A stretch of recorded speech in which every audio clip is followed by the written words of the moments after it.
High school. A time of friendships, laughter, secrets, and mistakes.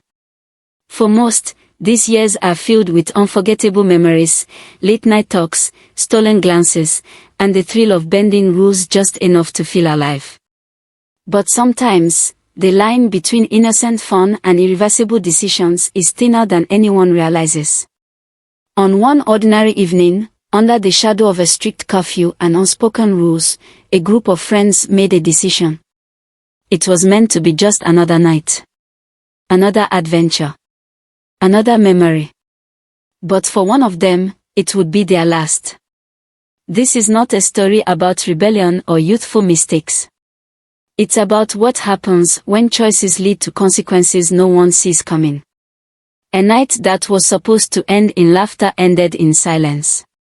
Have you ever wondered how a single choice can change everything?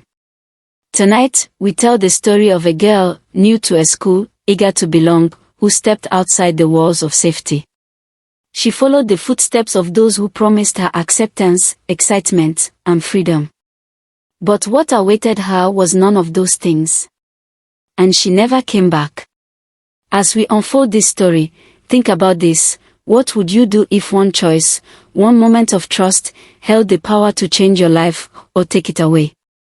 High school was a world unto itself, a small society governed by its own unspoken rules, filled with the energy and angst of youth.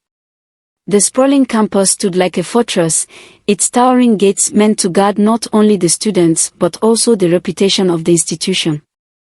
The walls were painted in faded white, cracked in places, hinting at years of stories etched into its foundation. Rows of lockers stretched endlessly down the hallways, each one holding secrets, whispered dreams, and fragments of lives yet to be fully lived. Discipline ruled the school like an iron hand. The rules were clear and uncompromising: no wandering after curfew, no leaving the premises without permission, no fraternizing with outsiders. But these rules, instead of quelling the curiosity of the students, ignited a quiet rebellion within their hearts. Whispers of adventure and forbidden escapades echoed in the quiet corners of dorm rooms after dark. The scent of defiance lingered in the air, though few dared to act on it, at least not openly. Among the students was a group of girls bound by shared laughter and secrets.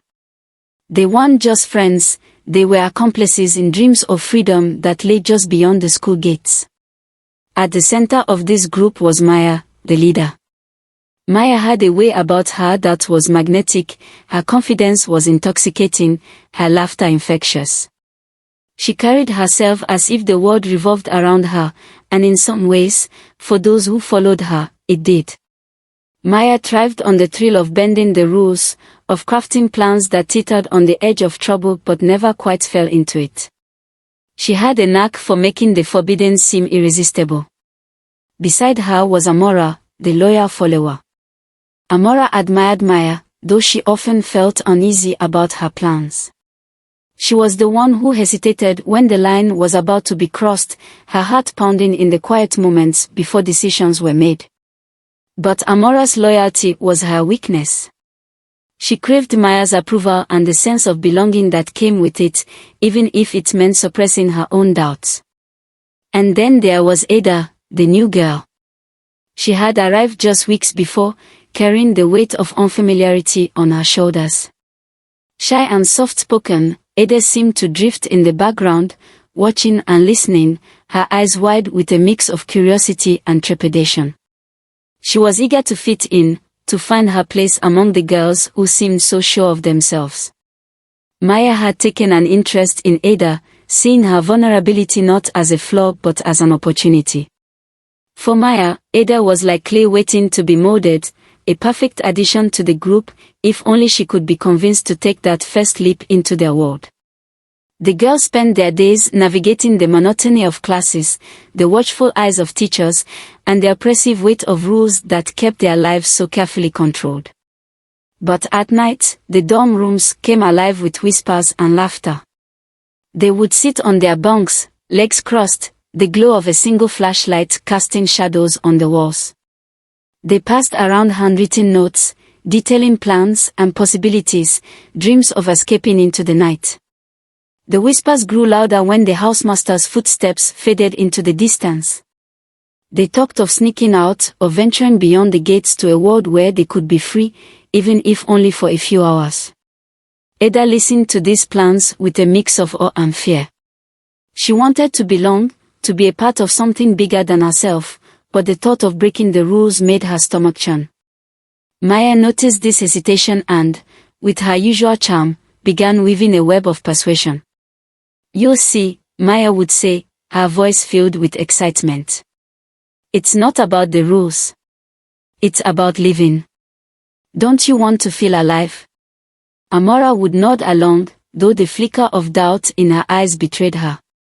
The nights grew longer, the whispers more frequent, as the group edged closer to their decision.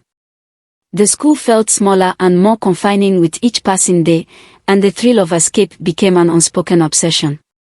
The plan, when it finally took shape, felt like a shared secret that bound them together.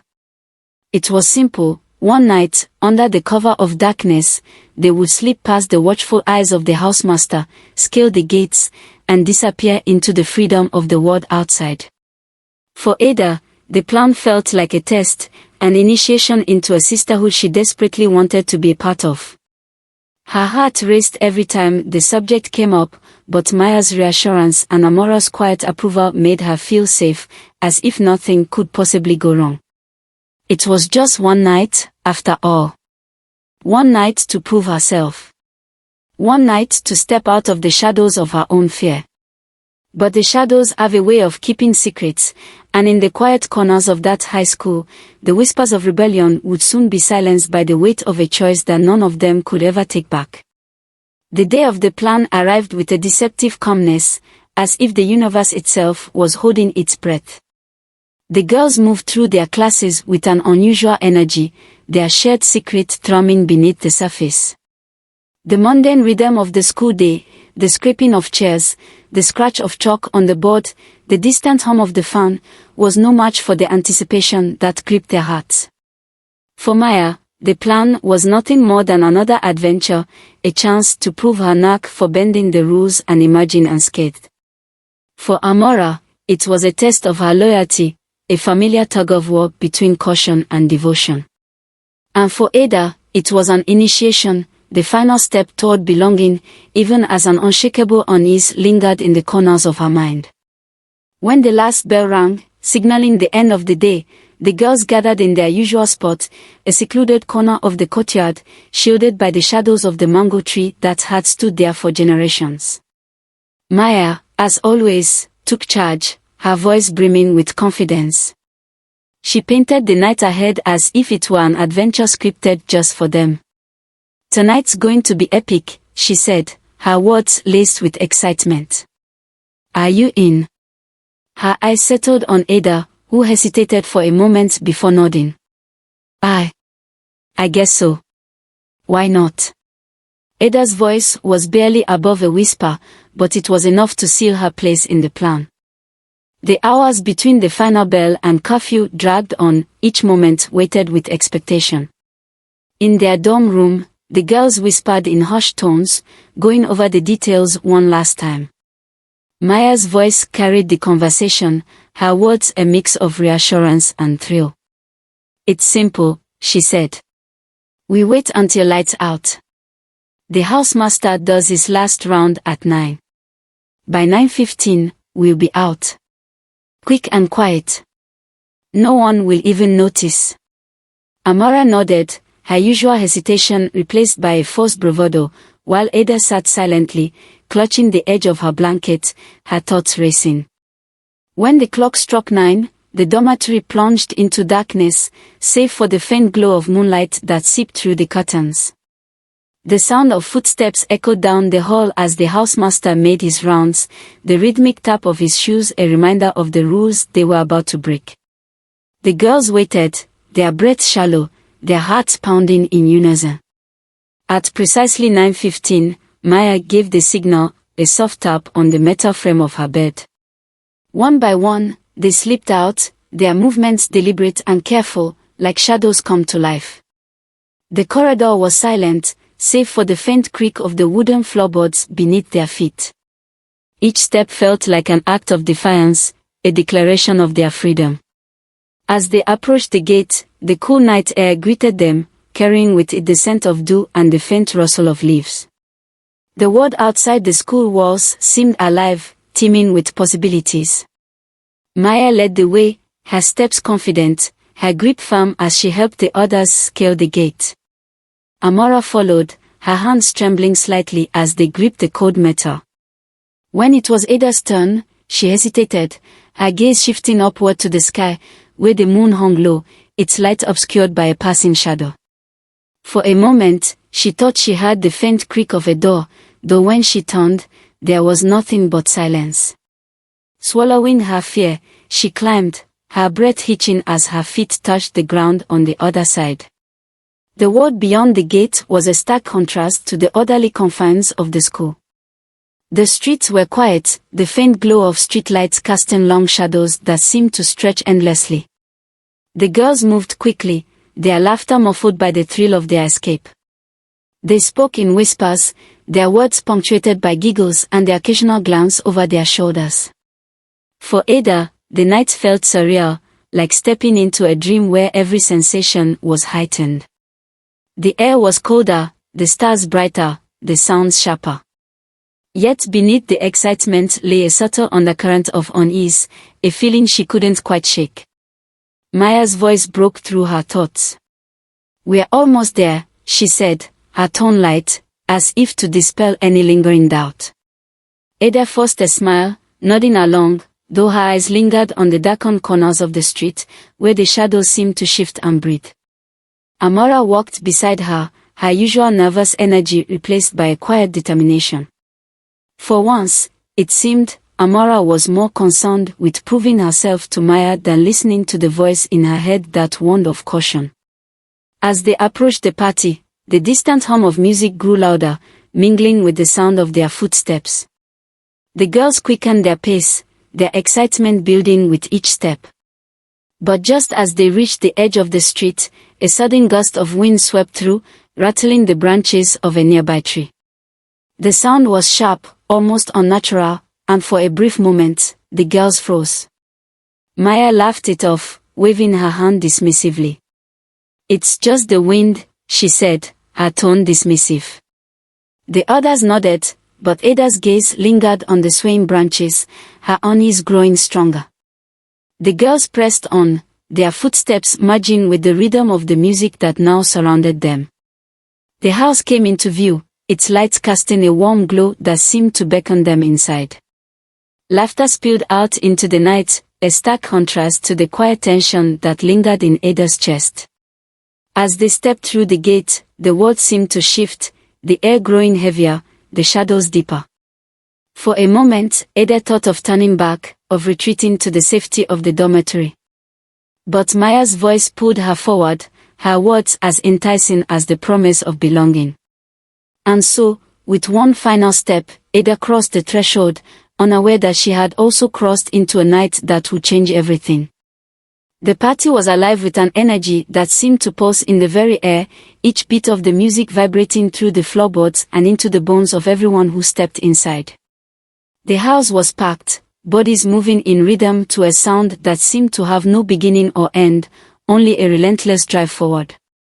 The dim lighting gave everything a surreal quality, the faces of strangers blurred together, shadows danced across the walls, and the flicker of colored lights made it impossible to discern where reality stopped and the night began. The room was a swirling mix of laughter and movement. Conversations overlapped, fragments of words and laughter weaving together into an indecipherable hum. The air was thick, not just with heat and the faint scent of sweat, but with a palpable sense of freedom, a kind of liberation that came from being young and untethered, if only for a night. Maya thrived in this chaos, moving through the crowd with ease, her presence as magnetic here as it was at school. Amora stuck close to her, her usual hesitation softened by the intoxicating atmosphere. For once, even Amora seemed to let go, her guarded demeanor giving way to laughter and movement. But Ada felt different. While the others were swept up in the rhythm of the night, she stood on the edge of the room, her arms wrapped around herself as she took it all in.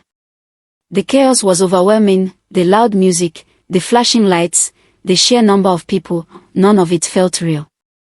And yet, she couldn't deny the pull of it, the way it promised something she couldn't quite name.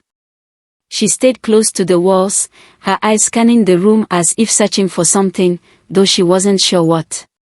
It was then that she noticed him. He was leaning casually against the far wall, a drink in his hand, his posture relaxed in a way that set him apart from the restless energy of the crowd. He wasn't like the others. Where the rest of the party seemed to exist in a whirlwind of sound and movement, he stood still, his eyes scanning the room with a calmness that bordered on unsettling.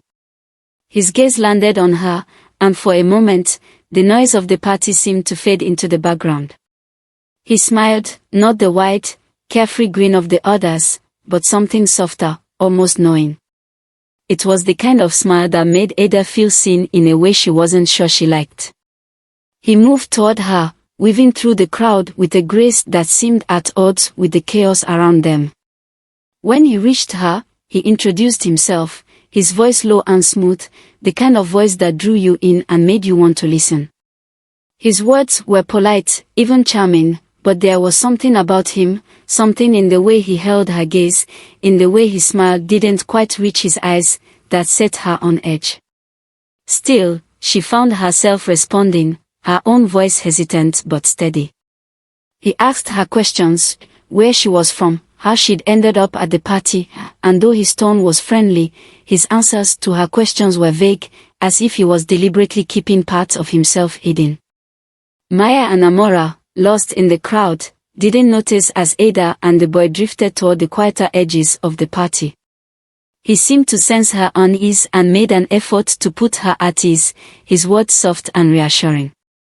He told her she seemed different from the others, that there was something about her that caught his attention. Ada, unused to such direct attention, felt her defenses begin to lower, though the unease in the back of her mind never entirely faded. As the night wore on, the party grew louder, the energy more chaotic. Maya and Amora were nowhere to be seen, swallowed up by the crowd. Ada told herself she should find them, that she should go back to the safety of their company, but every time she thought of leaving, the boy found a way to keep her there, a question, a compliment, a casual brush of his hand against hers. She told herself she was being silly, that there was no reason to feel uneasy. After all, he was kind, charming even. But there were moments, brief and fleeting, when his mask seemed to slip, when his gaze lingered a moment too long, when his smile faltered, revealing something beneath it that she couldn't quite place. At one point, he suggested they step outside, away from the noise and the crowd. His voice was calm, his tone persuasive. "It's quieter out there," he said. "We can talk." Ada hesitated, her heart pounding in her chest. She thought of Maya, of Amora, of the rules they'd already broken to be here. She thought of the school, of the dormitory, of the safety she'd left behind. But then she thought of his smile, of the way his eyes seemed to promise something she couldn't name. Against her better judgment, she nodded. As they stepped out into the night, the noise of the party faded, replaced by the soft rustle of leaves in the breeze. The street was quiet, the distant hum of music a faint reminder of the world they'd left behind.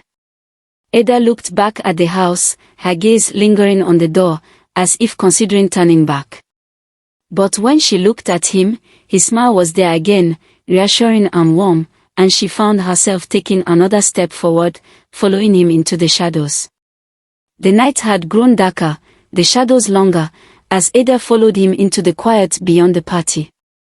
The noise and chaos they left behind seemed like another world, distant and detached. Here, the air was still, heavy with the weight of silence. The only sounds were the faint crunch of gravel beneath their feet and the occasional rustle of leaves in the wind. The moon, once bright and full, now hid behind thick clouds, casting the world into a muted, grey half-light. He walked ahead of her, his movement steady and deliberate, as if he knew exactly where he was going. Ada followed, her steps hesitant, her breath shallow. She told herself this was just a quiet walk, a chance to escape the noise and confusion of the party. But with each step, the unease that had lingered at the edges of her mind grew stronger. The air felt colder, the silence sharper, as if the world itself was holding its breath. They left the road behind, stepping onto a narrow path that cut through a stretch of tall grass. The blades brushed against Ada's arms as she walked, their cool touch sending shivers down her spine. The boy glanced back at her, his smile still in place, though his eyes seemed darker now, their warmth replaced by something she couldn't name. "It's just up ahead," he said, his voice low and even. She nodded, forcing a smile, though her heart was pounding in her chest. The path led them to a clearing, a small, open space surrounded by trees that loomed like silent sentinels. The moonlight filtered through the branches, casting shifting patterns on the ground. The boy stopped in the center of the clearing and turned to face her. For a moment, he said nothing, his gaze fixed on hers. The silence stretched between them, heavy and unbroken, until he finally spoke. His words were soft, almost a whisper, and though she heard them, their meaning slipped past her, lost in the roar of her own thoughts. Something was wrong. She could feel it now, the certainty of it settling in her chest like a stone. She took a step back, her gaze darting to the path behind her, but he moved quickly, stepping closer, his presence suddenly overwhelming. The warmth of his charm was gone, replaced by a coldness that made the hairs on the back of her neck stand on end. Her mind raced, her thoughts a jumble of fear and regret. Why had she left the party? Why hadn't she stayed with Maya and Amora? But it was too late for questions now, too late for second thoughts. The trees around them seemed to close in, their shadows stretching and twisting in the moonlight. The world felt smaller, tighter, as if the clearing itself was closing its grip around her. The air grew colder, the silence heavier, until even the sound of her own breath seemed muffled. And then, as if the night itself had decided it had seen enough, the moon disappeared entirely, leaving the clearing in darkness. That was the last time anyone saw her alive. The next morning, the sun rose over the school as it always did, casting its warm light on the familiar routines of the day. Students moved through the halls, their voices a hum of conversation and laughter. But the usual rhythm of the morning was interrupted by a sharp cry, a sound that cut through the air like a knife. It came from the edge of the grounds, near the old gate where the girls had slipped out the night before. A small crowd gathered quickly, their whispers growing louder as the reality of what they were seeing began to sink in. There, lying in the grass, was Ada. Her body was still, her eyes closed, her face pale and peaceful in a way that felt wrong. The silence that followed was deafening, the weight of the moment pressing down on everyone who stood there. The headmistress arrived soon after, her usual stern demeanor replaced by a look of shock and sorrow. She ordered the area to be cleared, but the image of Ada's lifeless body had already seared itself into the minds of everyone who had seen it. Whispers spread like wildfire through the school, each retelling adding new layers of fear and speculation. What had happened to her? Who had done this? And why? For Maya and Amora, the news hit like a physical blow. They sat together in their dorm room, the weight of their guilt pressing down on them like a heavy shroud. Maya, who had always been so confident, so sure of herself, now sat in silence, her hands trembling as she replayed the events of the night over and over in her mind. Amora, ever the loyal follower, felt the sting of her own hesitation, her failure to speak up when it mattered most.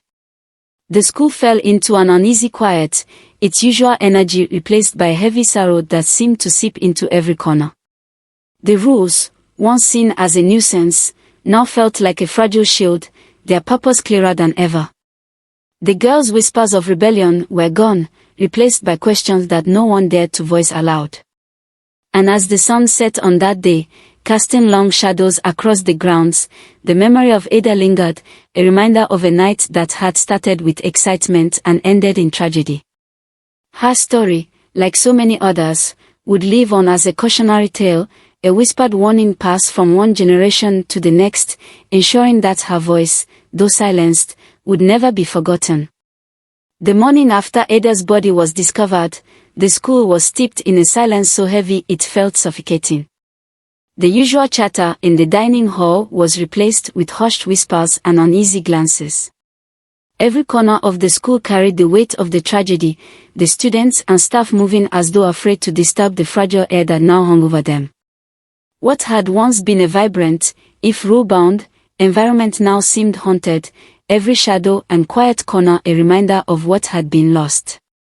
Maya sat alone in her room, the weight of guilt pressing down on her chest like an unbearable burden.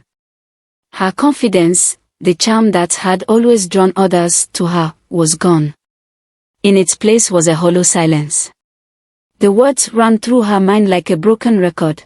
We never should have let her come with us. This is my fault. No matter how many times she tried to push the thought away, it lingered, a constant reminder of her role in that fateful night. Amora, too, was consumed by guilt, though hers took a different form. She replayed every moment of the night, searching for the point where she could have spoken up, could have stopped Maya or convinced Ada to stay behind. Her loyalty, once her greatest strength, now felt like a curse. She couldn't look at Maya without feeling a surge of resentment, a bitter mix of anger and sorrow that threatened to tear their friendship apart. For the first time, the bond they had shared felt fragile, frayed at the edges by the weight of what had happened. The school itself was transformed in the wake of the tragedy. Security measures were tightened, the gates now locked and monitored at all hours. New rules were implemented, stricter than before, their purpose clear, to prevent another night like the one that had claimed Ada. Curfews were moved earlier, and nightly roll calls became routine. But no amount of rules could erase the fear that now lingered in the hearts of the students. For many, the school no longer felt like a place of safety but a prison, its walls meant to protect them from a world that now seemed darker and more dangerous. As the days passed, whispers about the investigation began to spread. The police had been called the morning Ada was found, their presence on campus a stark reminder of the gravity of the situation. They questioned students and staff, piecing together the events of the night in an attempt to uncover the truth. It wasn't long before they turned their attention to the party, to the crowd of faces that had been there that night, and to the boy Ada had last been seen with. His name, when it finally surfaced, sent a chill through those who heard it. He wasn't a student, nor was he someone who belonged at the party. The details of his past began to emerge, each revelation more disturbing than the last. He was known for his charm, for the way he could draw people in with his words and his smile. But beneath the surface lay a history of deception, manipulation, and violence. He had been at other parties before, always on the outskirts, always watching. And now, it seemed, his presence at this one had ended in tragedy. The more the students learned, the more the fear grew. How had someone like him managed to slip into their world unnoticed? How had they let their guard down so completely? The questions hung in the air, unanswered, as the investigation continued. The boy himself had disappeared, his whereabouts unknown, leaving behind only rumors and the weight of what he had done. For Maya, the revelations about the boy were a cruel twist of fate. She had always prided herself on her ability to read people, to see through their facades and uncover their true selves. But this time, she had been blind. She had led Ada into danger without even realizing it, and now she was left to grapple with the consequences of her choices. The confidence that had once defined her was gone, replaced by a quiet despair that she couldn't shake. Amora, too, struggled to make sense of what had happened. She blamed herself for not speaking up, for not questioning Maya's plans or Ada's hesitation. The guilt ate away at her, creating a rift between her and Maya that neither of them knew how to bridge. The friendship that had once been their anchor now felt like a weight, dragging them both down into a sea of regret. The rest of the school watched from a distance, their own grief and fear coloring their perception of the girls. Some whispered about Maya's recklessness, about how her need for excitement had led to Ada's death. Others pointed fingers at Amora, questioning her loyalty and her silence. The girls, once inseparable, now found themselves isolated, their world growing smaller with each passing day. The tragedy had a ripple effect that extended far beyond the girls themselves. Parents began to question the school's ability to protect their children, demanding answers and action.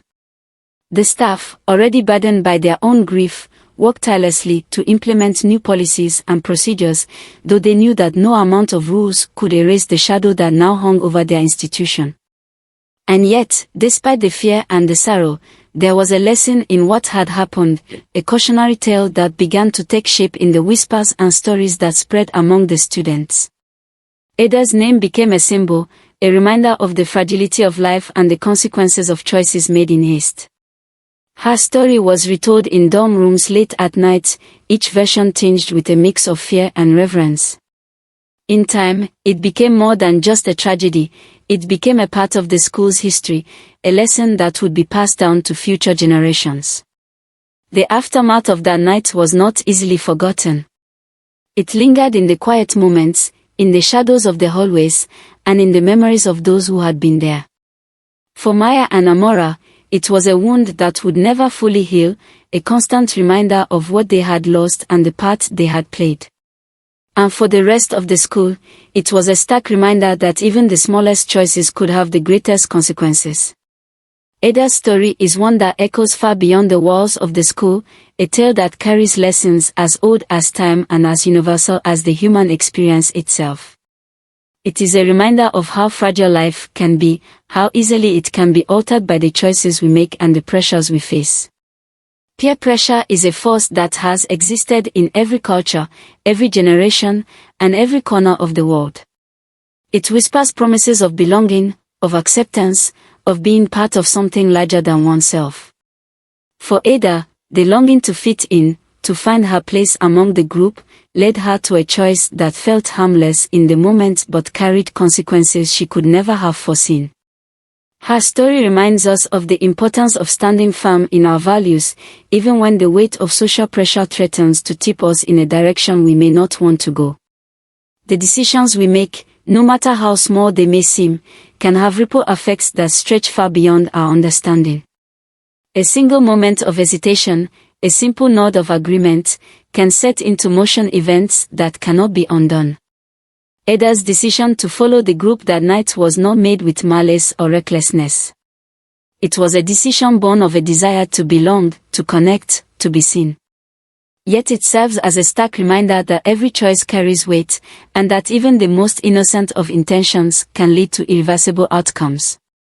There is also a lesson in the actions of those around her, the friends who encouraged her, the boy who led her astray, and the countless others who stood by, unaware of what was unfolding. It is a reflection of how our actions, or inactions, can shape the lives of those around us. Maya, who led with charm but without caution, now carries the burden of knowing that her choices played a role in what happened. Amora, whose silence stemmed from loyalty and fear, is left to wrestle with the knowledge that she could have spoken up but didn't.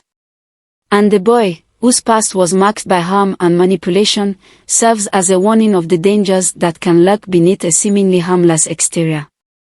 The tragedy of Ada's story is compounded by the fact that it was preventable. The rules she broke, the warnings she ignored, were not created to stifle her freedom but to protect her from the very dangers that ultimately claimed her life. In African folklore, there are countless tales of individuals who stray from the guidance of their elders, drawn by curiosity or desire, only to face consequences that teach them, and those who hear their stories, valuable lessons. Ada's story is no different. It is a modern cautionary tale, one that speaks to the universal truth that boundaries, though often chafed against, exist for a reason. In the quiet moments after her passing, Ada's voice lingers, not in words but in the memory of who she was and who she wanted to be. If her story were a page in a journal, it might read like this: I just want to belong. To find friends who see me, who accept me for who I am. Maybe tonight will be the start of something new, something good. These simple hopes, so relatable and heartfelt, now stand as a poignant reminder of the innocence and vulnerability that define us all. The lesson of Ada's story is not just about the dangers of peer pressure or the importance of thoughtful decision-making. It is also about empathy, about the need to look out for one another, to recognize when someone is struggling, and to lend a hand before it is too late. It is a call to be mindful of our own actions and the influence we have on those around us. For in the end, we are all interconnected, and the choices we make can shape not only our own lives but the lives of others in ways we may never fully understand. Ada's name, her story, her life, though cut short, will not be forgotten. She is a reminder, a symbol, a cautionary tale woven into the fabric of the school's history and into the hearts of all who hear it. And as her story is passed down, from one voice to another, it carries with it the hope that the lessons learned will prevent another night like the one she never came back from. Ada's story is one that lingers long after it is told. It asks questions that demand reflection, not just of the choices made that night but of the roles we all play in the lives of those around us. What could have been done differently? Was it Maya's confidence that led them astray? Amara's silence? Ada's longing to belong? Or was it a combination of moments, decisions, and circumstances that built into a tragedy no one saw coming? Now, it's your turn to reflect. What do you think could have prevented this heartbreaking story from unfolding the way it did? Share your thoughts in the comments.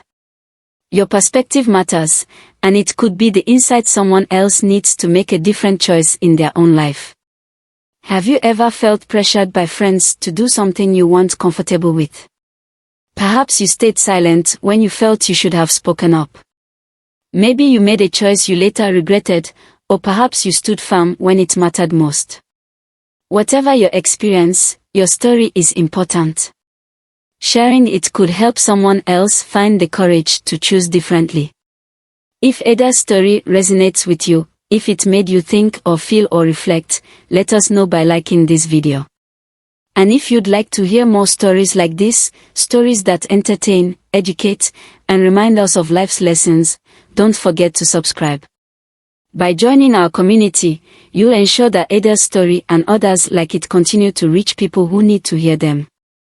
The night she didn't come back will forever be a reminder of how fragile life can be, of how easily it can be shaped and altered by the choices we make. It reminds us that the pursuit of belonging, while natural, must be tempered with self-awareness and caution.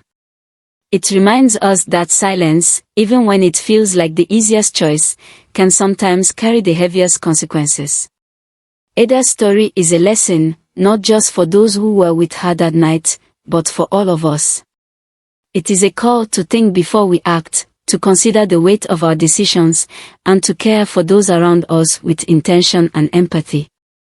In African traditions, stories like Ada's are told not just to entertain but to teach, to guide, to offer wisdom that can be carried forward. Her story, though tragic, now serves this purpose.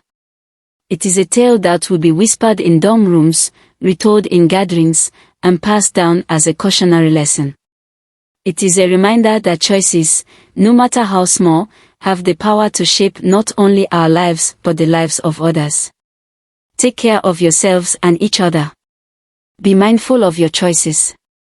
And always look out for those who may need a voice of reason, a helping hand, or a kind word. For it is in those moments that we can truly make a difference, ensuring that stories like Ada's need not be retold again.